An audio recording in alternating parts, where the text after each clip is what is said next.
بسم اللہ الرحمن الرحیم۔ السلام علیکم۔ You are watching original news TV وی۔ امریکی صدر ڈونلڈ ٹرمپ نے ہمارے army chief field marshal general Syed Asim Munir کو زہرانہ دیا، ہم پھولے نہیں سما رہے۔ انہوں نے اپنے خیالات عالیہ میں ہمارے لیے کہا کہ آئی لو پاکستان، ہماری خوشی کی انتہا نہ رہی۔ انہوں نے ہمارے چیف کو بہادر، فیصلہ ساز اور powerful man of the Pakistan کہا۔ ہماری خوشی بے قابو ہو گئی اور ہمارے فارم 47 والے وزیر اعظم نے بھی مائنڈ نہیں کیا، لیکن ہر بات کی تہ میں ایک بات ہوتی ہے اور وہی اصل بات ہوتی ہے۔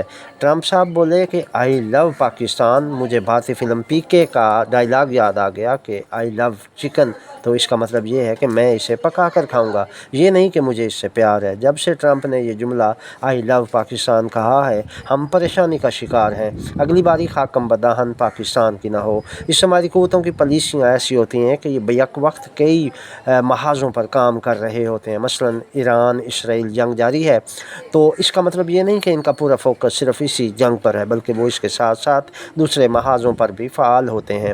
امریکہ چین کا ناطقہ بند کرنا چاہتا ہے، اس محاذ پر وہ مسلسل کوشاں ہے۔ اس محاذ کو انہوں نے خالی نہیں چھوڑا۔ تائیوان کا ایشو کسی بھی وقت گرم ہو سکتا ہے۔ اس کے ساتھ ساتھ ٹرمپ کی پاکستان کے لیے چھلکتی محبت، یہ گریٹر کشمیر منصوبے کی طرف اشارہ ہے۔ پینٹاگون یہ چاہتا ہے کہ مقبوضہ کشمیر، آزاد کشمیر اور گلگت بلتستان کو ملا کر ایک نیا ملک بنا دیا جائے۔ مسئلہ کشمیر کا حل یہ بھارت کے لیے بھی قابل قبول ہوگا اور پاکستان کو بھی اس کے لیے آمادہ کیا جائے گا۔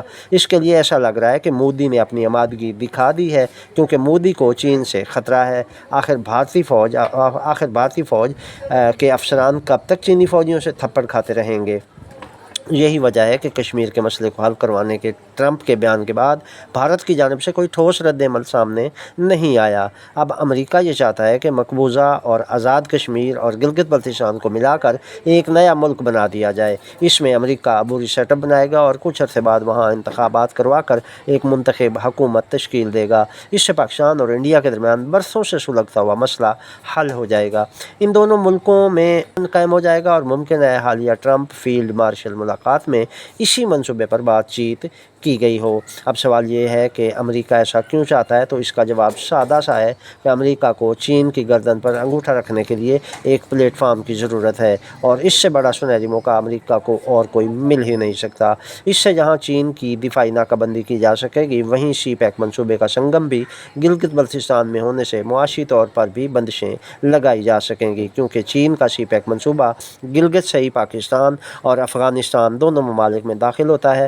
پاکستان میں آنے والا سی پیک کا روٹ کچھ عرصہ قبل بند رہا، جس کے باعث چین نے اس کا رخ افغانستان کی جانب موڑ دیا تھا اور واخان کے راستے نیا روٹ بنایا تھا، جس پر تیزی سے کام جاری ہے۔ اب امریکہ للچائی ہوئی نظروں سے اسے دیکھ رہا ہے۔ اس میں ہمارے آرمی چیف کی تعریفیں، پاکستان کو بہترین ملک قرار دینا اور ہمارے آئرن مین کو سپر مین اور نہ جانے کیا کیا تمغے لگانا اس بات کی طرف اشارہ ہے کہ وہ پاکستان سے کوئی بڑی قربانی لینا چاہتا ہے۔ ادھر ایران نے اسرائیل کے ساتھ وہی سلوک کیا ہے جو اسرائیل نے غزہ کے ساتھ کیا تھا، یعنی اسرائیلیوں کو جلد ہی مکافات عمل کا سامنا کرنا پڑ گیا ہے۔ ایرانی ابھی رکنے کا نام نہیں لے رہے۔ بعض مبصرین یہ کہہ رہے ہیں کہ روس اور چین نے ایران کے ساتھ تعاون نہیں کیا اور تماشا دیکھ رہے ہیں، ایران کو جنگ میں جھونک کر خود پیچھے ہٹ گئے ہیں۔ ان کے لیے عرض ہے کہ ایران نے خود ان سے فی الحال مدد لینے سے انکار کر دیا ہے۔ ایران نے کہا ہے کہ ابھی وہ اپنے اسلحے کے تجربات کر لے، جب ضرورت پڑی تو دوستوں کو زحمت دے گا۔ تو جو مبصرین استعمار کو خوش کرنے کے لیے یہ تجزیے پیش کر رہے ہیں کہ روس اور چین نے ایران کے ساتھ ہاتھ کیا ہے اور وہ اسرائیل کو حوصلہ دینے کی کوشش کر رہے ہیں کہ ایران تنہا ہے، اس کے ساتھ کوئی نہیں، تو یہ مبصرین یاد رکھیں کہ اس بار بھی اللہ ایران کے ساتھ ہے اور فتح اس کی ہوگی جس کے ساتھ اللہ ہوگا۔ Original news, Pakistan.